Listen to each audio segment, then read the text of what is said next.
ধার করে টাকা মেটাতে পারছেন না, সমস্যার সমাধান মুহূর্তের মধ্যে। শরীরের কিডনি বেচলেই আর কোনো চিন্তা নেই, যে দেনা করেছেন সেই দেনাও শোধ হবে, ঘরে আরো বাড়তি টাকা থাকবে। এইভাবেই গরিবদের সর্বনাশ করছে কিডনি পাচারকারীরা।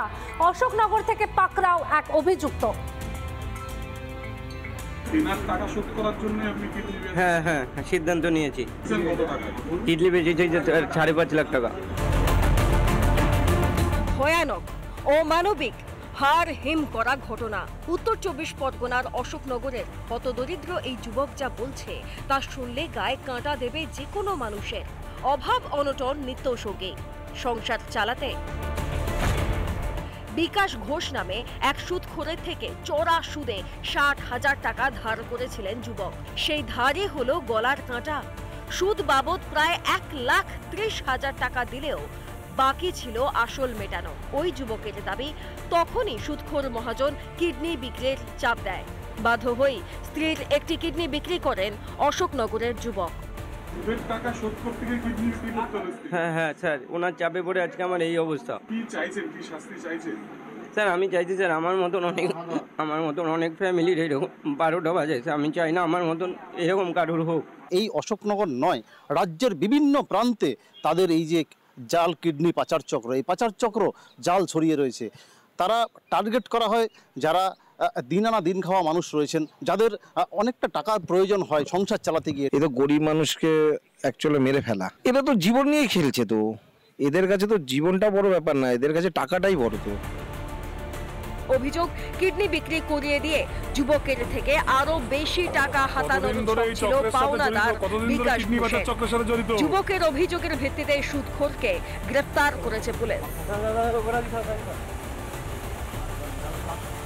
এই ব্যাপারে পুলিশ যে স্টেপ নেবে, পুলিশ আইনাগত জরুরি, পুলিশ যে স্টেপ নেবে সেই স্টেপটিকে আমরা মানব এবং আমরা কখনো কোনো সময় কিডনি বাজার আসামি ছাড়তে যাব না। তদন্তকারী কর্তা যারা রয়েছেন, পুলিশ যারা রয়েছেন, তারা কি এর শেষ শিখরে পৌঁছতে পারবেন? আদৌ যারা মূল মাথা রয়েছেন সেই মূল মাথা পর্যন্ত কি তারা পৌঁছতে পারবেন? উত্তর 24 পরগনা অশোকনগর থেকে টিটপ বিশ্বাস, রিপাবলিক বাংলা। জ্বর, পেট ব্যথা, পেটের সমস্যা। কামারহাটির 29 নম্বর ওয়ার্ডে জলবাহিত রোগের থাবা আক্রান্ত অন্তত 50। আতঙ্কে রয়েছেন চৌধুরীপাড়ার বাসিন্দারা।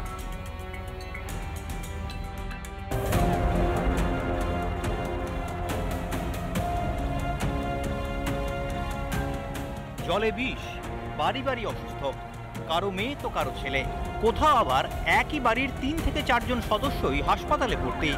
চারিদিকে শুধুই আতঙ্ক। এই ছবি কামারহাটি 29 নম্বর ওয়ার্ডের চৌধুরীপাড়ায়। বমি পায়খানা আরম্ভ, তারপরে নিয়ে গেছে এইখানে ক্লাবে একটা ডাক্তার ছিল, উনি বললো কি তাড়াতাড়ি হসপিটাল যাও। ডাক্তার আইসিইউতে রেখেছে ওকে। বাড়ি 1 জন 2 জন 5 জন, এনার বাড়ি মানে 5 জন 6 জন অসুস্থ আছে। কি হচ্ছে? উল্টি হচ্ছে, পায়খানা হচ্ছে, কিছু খাওয়া হচ্ছে না। খানা হয়েছে অনেকবার। কতবার? কালকে অনেকবার ধরে হয়েছে। বমি পায়খানা থেকে জ্বর, পেটে ব্যথা, সবারই উপসর্গ প্রায় একই এলাকার প্রায় 40 থেকে 50 জন এই রোগে আক্রান্ত। প্রাথমিক অনুমান, জল থেকেই ছড়িয়েছে এই রোগ। জলের স্যাম্পল দেওয়া হয়েছে, জলের স্যাম্পল যতক্ষণ আসছে না আমরা কিছু বলতে পারছি না কিসের জন্য হচ্ছে। আমরা পৌরসভা থেকে বাড়ি বাড়ি জল সাপ্লাই করছি, মানুষের পাশে দাঁড়াচ্ছি। आप लोग के दरवाजे पे उपस्थित हूँ और आप लोग से एक ही रिक्वेस्ट है, आप लोग पानी को उबाल के पिए। এই অবস্থায় পানীয় জল ব্যবহারে সতর্কতা জারি করেছে কামারহাটি পুরসভা। এলাকায় চলছে মাইকিং। রিপাবলিক বাংলা। নানা ধরনের কন্টেন্ট দেখার জন্য লাইক করুন, শেয়ার করুন আমাদের ফেসবুক পেজ, সাবস্ক্রাইব করুন আমাদের ইউটিউব চ্যানেল। পাশাপাশি অন্যান্য ব্রেকিং নিউজের জন্য অবশ্যই চোখ রাখুন রিপাবলিক বাংলায়।